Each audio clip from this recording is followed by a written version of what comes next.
Sekarang banyak petani pilih varietas padi itu cuma karena ikut tetangga. Padahal belum tentu cocok sama lahan sendiri.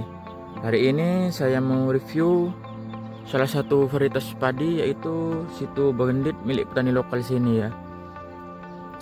Yang sebentar lagi mau kita giling. Kita lihat hasilnya mulai dari bentuk gabah, rendemen beras, dan cocoknya itu ditanam di daerah seperti apa sih, atau lokasi sawah yang seperti apa sih. Untuk varietas padi Situ Bagendit ini sudah cukup lama ya dikenal oleh petani Indonesia karena produksinya itu lumayan stabil dan rasa nasinya itu cukup disukai pasar ya, dan adaptasinya itu termasuk luas juga. Untuk Situ Bagendit sendiri itu biasanya dipilih petani itu untuk yang cari keseimbangan antara hasil panen ya, ketahanan tanam, dan paling pentingnya kualitas berasnya. Untuk padi yang kita giling ini milik petani lokal ya daerah sini ya. Dan untuk umur panennya itu sekitar 98 hari itu. Mengingat karena di sini ini masih banyak hama tikus ya. Jadi panennya itu sedikit lebih awal. Dan dari tampilan gabahnya terlihat ya, bulirnya ini cukup berisi dan warnanya ini cukup matang merata ya. Dan tingkat kehampaannya ini relatif sedikit. Kalau untuk batangnya sendiri, varietas ini cenderung cukup kokoh ya, walaupun tetap tergantung pemupukan dan juga cuaca. Kalau nitrogennya berlebihan, biasanya risiko rebahnya itu tetap ada. Untuk kelebihan Situ Bagendit itu yang pertama, rasa nasi cukup disukai pasar.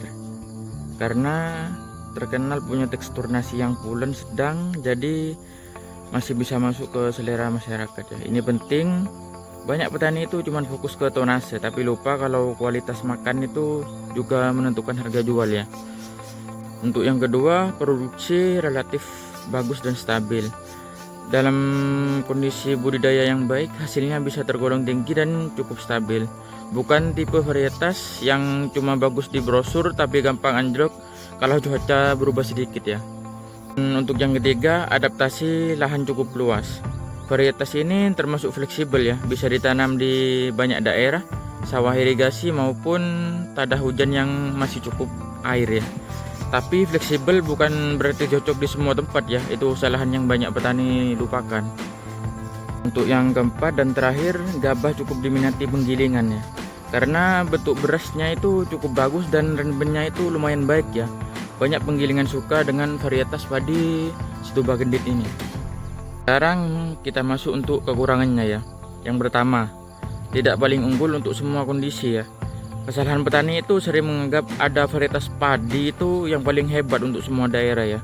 Jawabannya tidak ada. Situ Bagendit itu bagus, tapi di beberapa lokasi itu bisa kalah hasil ya dibanding inpari tertentu atau varietas hibrida. Yang kedua, tetap sensitif ya jika pemupukan itu berlebihan. Kalau terlalu banyak nitrogen, tanaman bisa terlalu rimbun, lebih gampang rebah, dan penyakit itu juga lebih mudah muncul. Banyak petani itu merasa pupuk lebih banyak pasti hasil lebih tinggi. Itu padahal logika yang salah ya.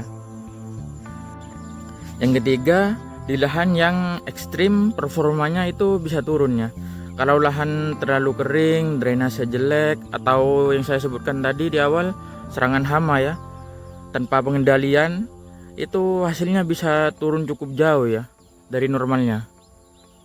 Yang cocok itu untuk ditanami varietas Situ Bagendit itu yang pertama, sawah irigasi.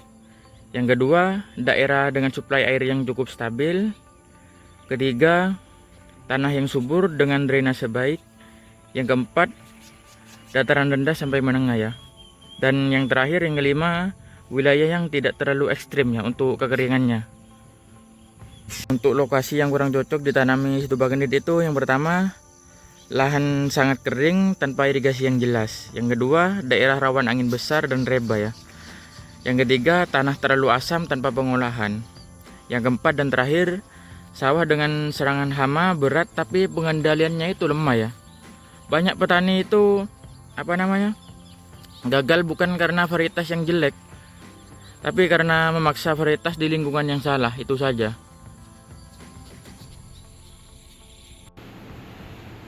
Sekarang kita masuk ke bagian menggilingannya.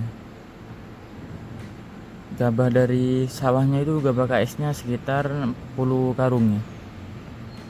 Untuk ukuran karungnya sendiri tidak terlalu besar dan tidak terlalu kecil, juga sedang ya ukuran karungnya. Untuk kondisi gabahnya seperti ini ya, bisa dilihat ya. Nah, ini masih terdapat cukup banyak ya rumputnya ya, karena bukan menggunakan kombi, ini masih menggunakan alat biasa ya. Nanti saya tampilkan seperti apa alatnya. Kalau sudah menggunakan kombi pasti tidak ada bulir hampa lagi nih, dan tidak ada rumput ya. Nah, itu yang agak panjang-panjang itu tidak ada rumputnya nanti. Untuk faktor yang menentukan hasil giling itu yang pertama ada di kadar air gabah ya. Ini faktor yang cukup sering diremehkan karena kadar air terlalu tinggi itu bisa bikin beras patah ya, dan kadar air terlalu rendah juga bisa bikin patah saat digiling. Yang kedua yaitu cara panennya. Panen terlalu cepat bikin beras kapur dan ringan. Panen terlalu lama bikin rontok dan kualitas turun juga ya. Yang ketiga itu mesin penggilingan ya. Mesin bagus itu bisa beda hasil beberapa persennya, dan beberapa persen itu besar kalau tonasenya itu banyak. Di depan kita ini ada alat yang namanya separator ya. Nah, untuk separator sendiri itu berfungsi memisahkan beras PK ya, atau pecah kulit, dari campuran gabah yang belum terkelupas secara otomatis ya. Nah, ini yang sudah terkelupas ya, dan akan menuju poles ini di bawah. Nah, ini ada di bagian atas. Untuk di bagian bawah itu belum terkelupas ya. Nah, di sana di depan kita ini ada alat yaitu ayakan ya, untuk memisahkan gabah dan juga rumput yang tadi ya, yang di awal. Nah, ini ada bulir hampa dan ada rumputnya juga di sini, supaya nanti setelah masuk PK itu cuman gabah bersihnya. Nah, gabah bersihnya yang seperti itu, tidak ada ini apa namanya, tidak ada rumputnya lagi ya, jadi bersih nanti.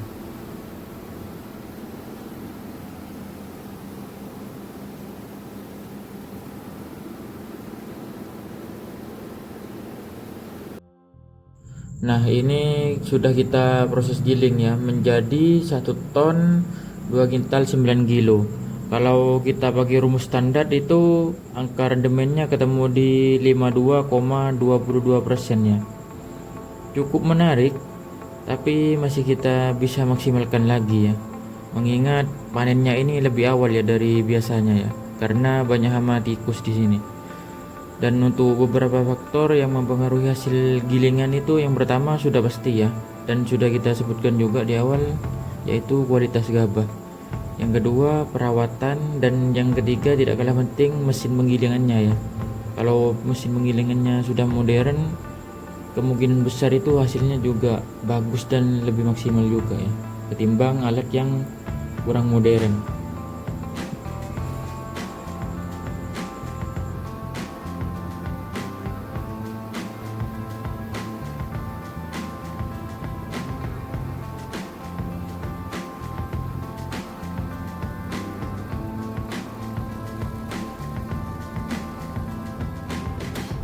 Dan kalau kita bandingkan dengan varietas lain itu, contoh ya, ini Cirang. Cirang itu terkenal stabil dan nasinya itu banyak disukai pasar ya. Tapi di beberapa kondisi Stubagenit punya kualitas beras dan potensi hasil yang lebih menarik. Namun ini perlu digarisbawahi, Cirang biasanya lebih familiar buat banyak tenggulak ya dan petani. Dan kalau kita bandingkan dengan Inpari, beberapa varietas Inpari modern itu punya potensi hasil yang lebih tinggi ya, dan juga ketahanan penyakit yang lebih baik. Tapi sebagai petani merasa rasa nasi Stubagenit itu masih lebih disukai ya oleh masyarakat itu daripada Inpari. Dan yang terakhir, kalau kita bandingkan dengan varietas hibrida ya, hibrida ini biasanya hasilnya itu sangat tinggi ya, hasilnya sangat tinggi, tapi biaya benih lebih mahal dan manajemennya itu biasanya lebih ketat. Kalau pengelolaan kurang bagus, hasil nyata di lapangan belum tentu sesuai dengan brosur ya.